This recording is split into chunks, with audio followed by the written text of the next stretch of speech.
What's going on, everybody? JMac here, and today we're going to do the Niobe Labs walkthrough.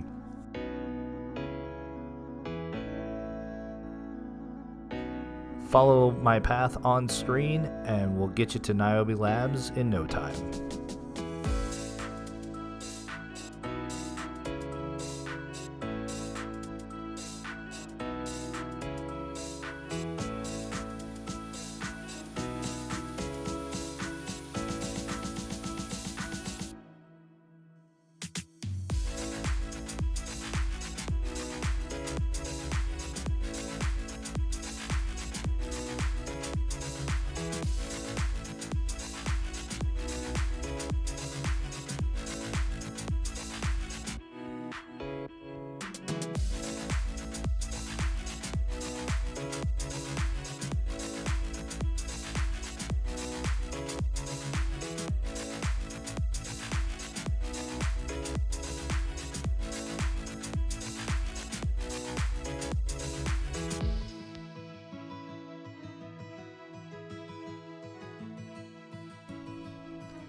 Now that we're at Niobe Labs, there is 3 sequences that you need to start and a total of 7 bypass codes. I put the link in the description below for you guys to check that out. You probably want that open while you try to complete this. It's a big help to have that handy or write those notes down to have you for you and your fire team while you're getting this done. You will need the Tardigrade sniper, the Spiteful Fang bow, and the Hammerhead machine gun, one of each, and just each player needs to have one of those.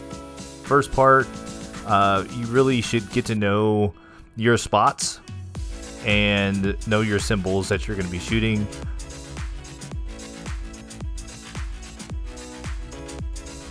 You're going to want to confirm you're getting the hit markers, and you'll see the sound wave effect. I slowed it down here a little bit for you so you can check that out. Once you've got the startup sequence done and you guys are ready to initialize, all you have to do is walk up by the front door and start bypass 1.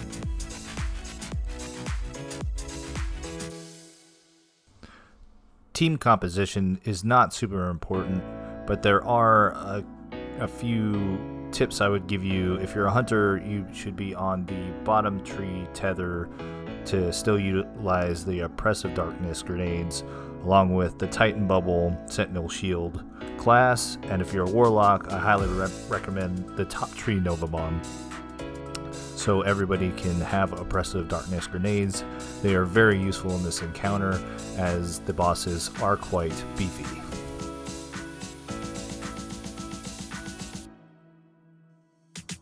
While in this encounter, the bosses do spawn the shield drones that float around them. The big thing to note here is that if the shield drones are active, all the other enemies of same type will be shielded as well. So focus fire on those shield drones.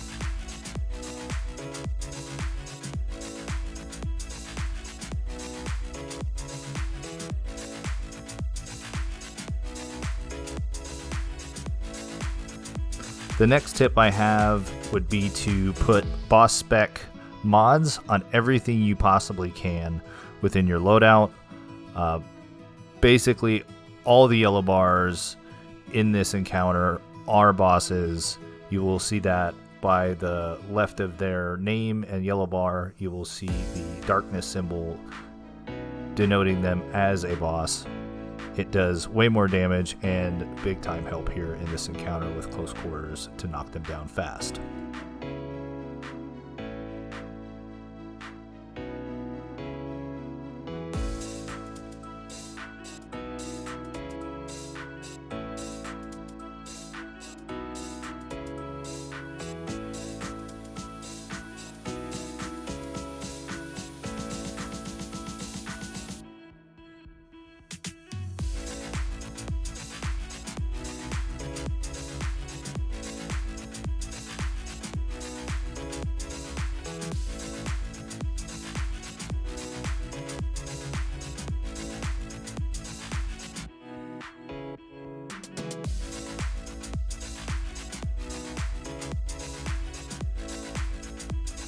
On bypass levels 3 and 4, servitors will spawn, creating shields that separate the room.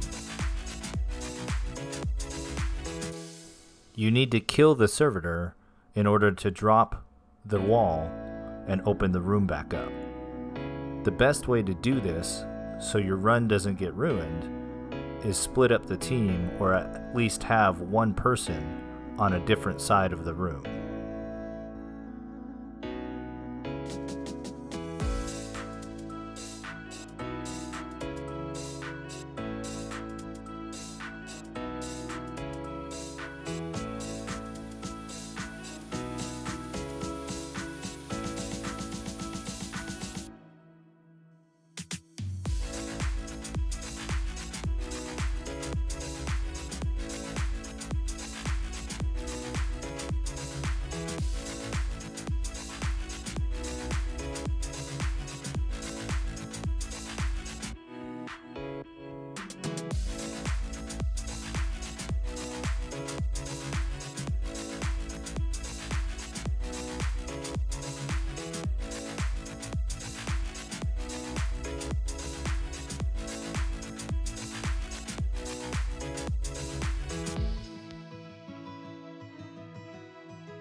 Just in case you're getting annoyed by all the vandals spawning at bypass 4, you can see that there is a vandal that you can't jump and get to.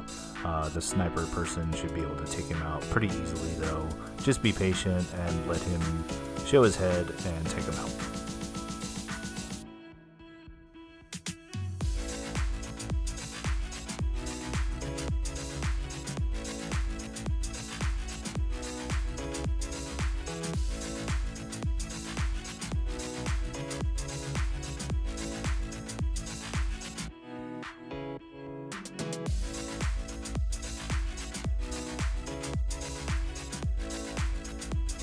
Bypass 5 is pretty straightforward. Just go ahead and take out the shake drones, and again Anarchy with a horde to do that constant damage. Really helps out big time here. You can wipe these guys out pretty easily if you have those weapons.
On bypass 6, you want to keep everybody in your fire team in the middle of the room, and if you do it properly like we did, you can see that we got both servitors to stay in the middle row, and we were able to knock them both out, drop both walls, and advance.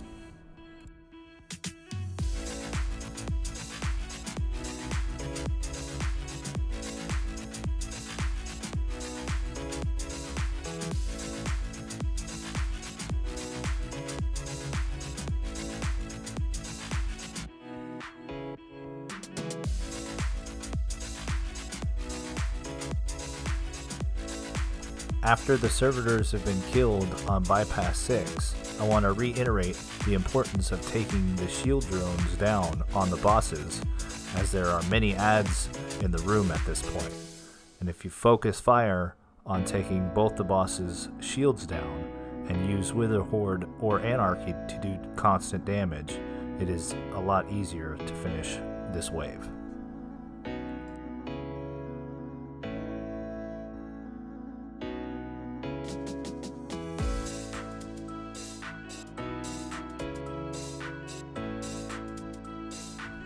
Before finishing the ad wave on Bypass 7, you're going to want to keep the boss shank and one red bar shank alive to keep the Bypass 7 ad wave and bosses from spawning. It just makes it a little easier and you don't have to worry about wave 7 ads, and this is kind of an easy clear from there.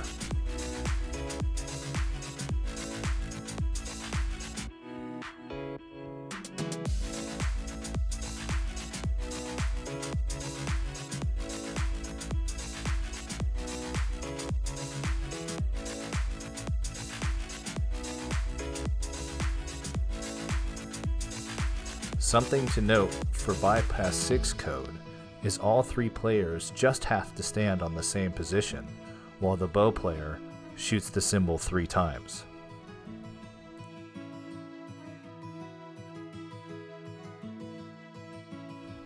You can see now that since we left the one boss shank and one red bar shank, no other ads or bosses have spawned, and we're just waiting for the Bypass 7 to start.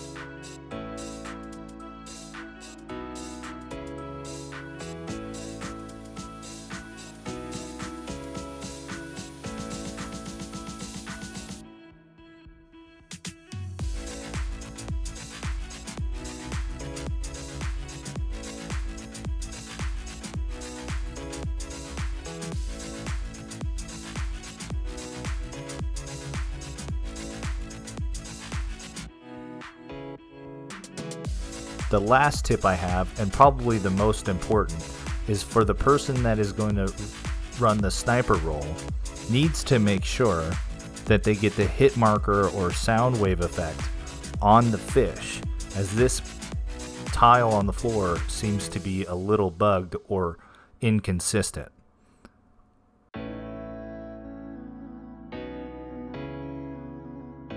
My recommendation would be to hit fire your weapon so you can easily see the sound wave effect, and I've slowed that down for you here.